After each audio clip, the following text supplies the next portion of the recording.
Huwag po tayong mag-worry, no? Kasi siya ay high blood, siya ay may diabetes din, no? Kaya sabi ko, please, no? So yung pagbisita ko ulit, magandang balita dahil sabi niya lutas na, no? Lutas na, no? So ibig sabihin, very happy siya na nagkwento po ulit, nag-testify ulit, no? Na ganito, no? So sabi niya ganito, alam mo po ba, no? So ibig sabihin tuwang-tuwa na siya magkwento na sinasabi na yung success na, no? So ibig sabihin, God answered his prayer, no? Kaya makibigan gano'n, no? Kaya pag father o kaya kasama ang mother, siyempre isa na lang yung father and mother. Pero pag halimbawa makibigan, no? So nanay at tatay, any one of them can lead a prayer na gano'n, no? So balit sa family ni Noah, so siyempre siya, no? So ang tatay talaga, no? So mayroong tinatawag rin na mayroong ibang mga grupo, mayroong silang parang commissioning. Yung kanilang anak parang pinapag-graduate na nila sa tahanan kasi siyempre mag-aasawa na, no? So sa commissioning, parang ino-orient nila, prayer din yan mga kaibigan, no? Ang kanilang mga anak na para anuman ang mangyari, huwag kalimutan ang ating Panginoon, no? Huwag kalimutan ang sa Proverbs 1:7. The fear of the Lord is the beginning of wisdom. Ang takot sa Panginoon ay simula ng karunungan. So dito sa ngayon, pag yan ay na-instill ng tatay at nanay sa kanilang mga anak. So ngayon ang kanilang mga anak, parang tinaniman nila ng seeds ng buto, no? At ang buto na yun ay tutubo. So di ba, no, tingnan mo, naalaala ko na naman yung hinahangaan kong teacher. Sabi po niya, no, kung siya high school teacher siya, sabi niya. Ang apelyido niya ay Roldan, si Ma'am Roldan, sabi niya. Alam niyo po ba, no, na it takes a long time for a small tree to become a big tree, no? Sabi ko tama si Ma'am, no? Kaya yung gi-share ko rin po, sabi ko, alam mo, pag birthday natin, dapat magtanim tayo kahit isang puno lang na ano ba ito? Isang puno na punong kahoy o kaya fruit-bearing tree, no? So, naalaala ko ulit si attorney, no?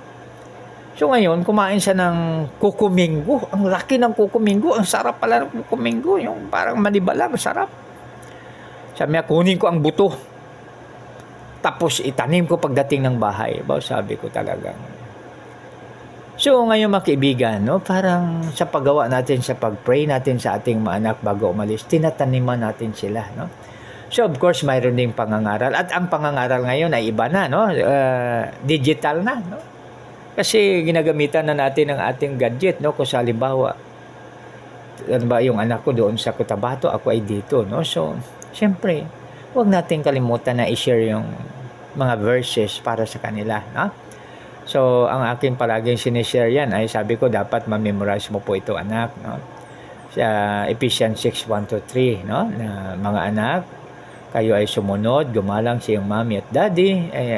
Para-praise ko lang po, mga kaibigan. Daddy, upang kayo magkaroon ng mahaba at masaganang buhay, no?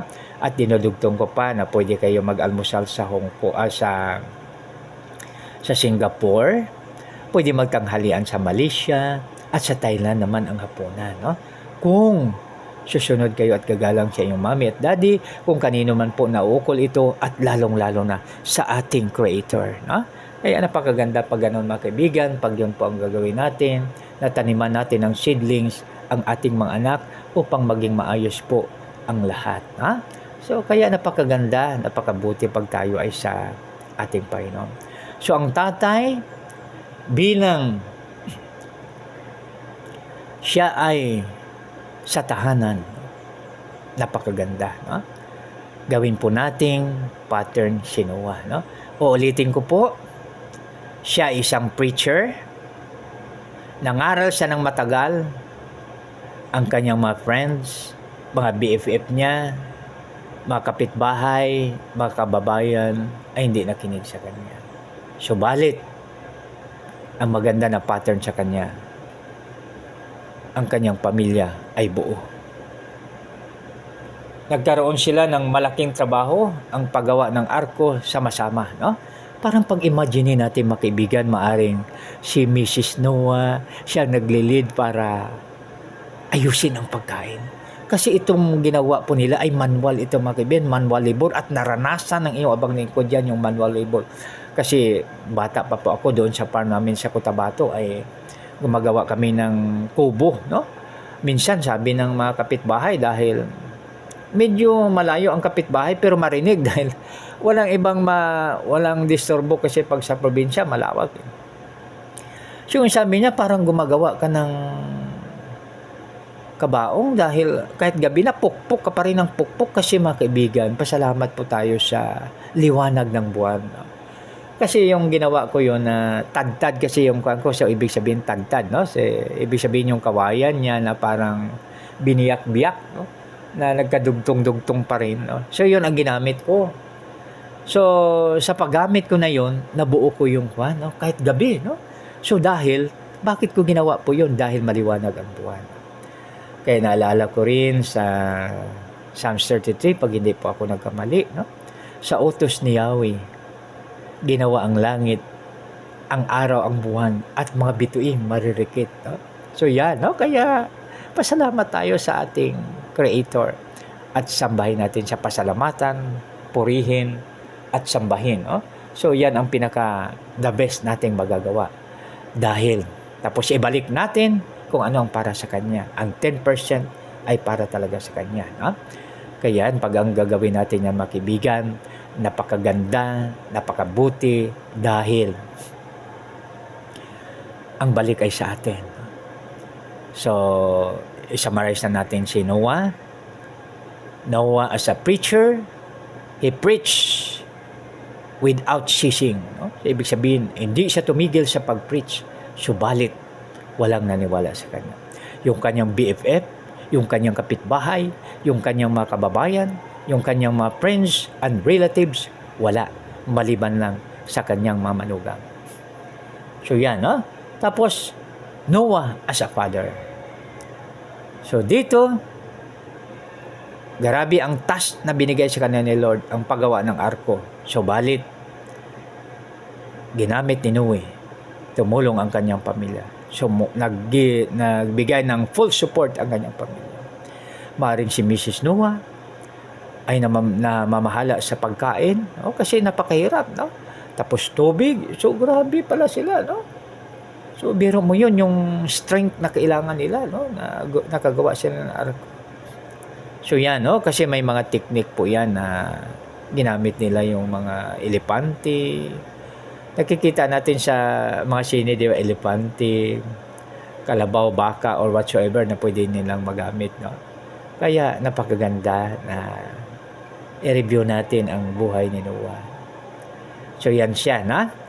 So hindi naman siya best na manager, na tulad ng manager na sa mga kumpanya ngayon. Subalit na manage niya yung kanyang pamilya. So pag i-analyze natin, mga kaibigan, nagawa po ni Noah yun dahil sa gabay ng Diyos, no? Kasi kuha natin dito sa Philippians 4:13, no? Nakalagay, I can do all things through Christ who strengtheneth me, no? Magawa ko ang lahat ng mabagay sa magitan ng tulong ng aking Panginoon na siyang nagbibigay sa akin ng lakas, no? So yan, mga kaibigan, no? Napakaganda at napakabuti ng ating trust ay sa ating Panginoon. So nakalagay din sa Proverbs 3:5, trust in the Lord with all your hearts and lean not in your own understanding. So yan, mga kaibigan, hindi tayo magtiwala sa ating lakas, kundi tayo ay magtiwala sa ating Panginoon.